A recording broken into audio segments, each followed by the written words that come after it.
ঠিক কথা 24 বর্ষ ভিতরে আমি কাম না করলু তো লোকে আমাকে বিরোধী দলে বসালে নাহলে তো ফের নবীন পট্টনায়ক সরকার হইতা 24 বর্ষ উতারু বিজেপি কে দায়িত্ব দেলে তোমার দায়িত্ব নুহে কে বরগড়ে যেন ক্যান্সর হসপিটাল 100 কোটি রে নবীন পট্টনায়ক করে দিলে তাহাকে গোটে ফুল প্লেজের ডাক্তারখানা করব সেনু ডাক্তার আপয়েন্টমেন্ট করব নর্স আপয়েন্টমেন্ট করব বঙ্কর তৈরি হয়েছে এমআরআই মেশিন লগাব বঙ্কর তৈরি হয়েছে সিটি স্ক্যান মেশিন লগাব বঙ্কর তৈরি হয়েছে রেডিয়েশন থেরাপি সে জায়গায় করব অঙ্কোলজিস্ট ডক্টর মানে আপয়েন্টমেন্ট করব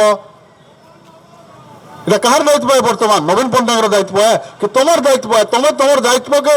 ছাড়িকি নবীন পট্টনায়কে কাঁকে গাল দৌছ নবীন পট্টনায়ক তো গোটে ইনফ্রাস্ট্রকচর তৈরি করে দিয়েছেন তোমার যদি সৎ সাহস আছে ক্যান্সর হসপিটাল কে ফুল প্লেজের ক্যান্সর হসপিটাল কর যদি না করা হচ্ছে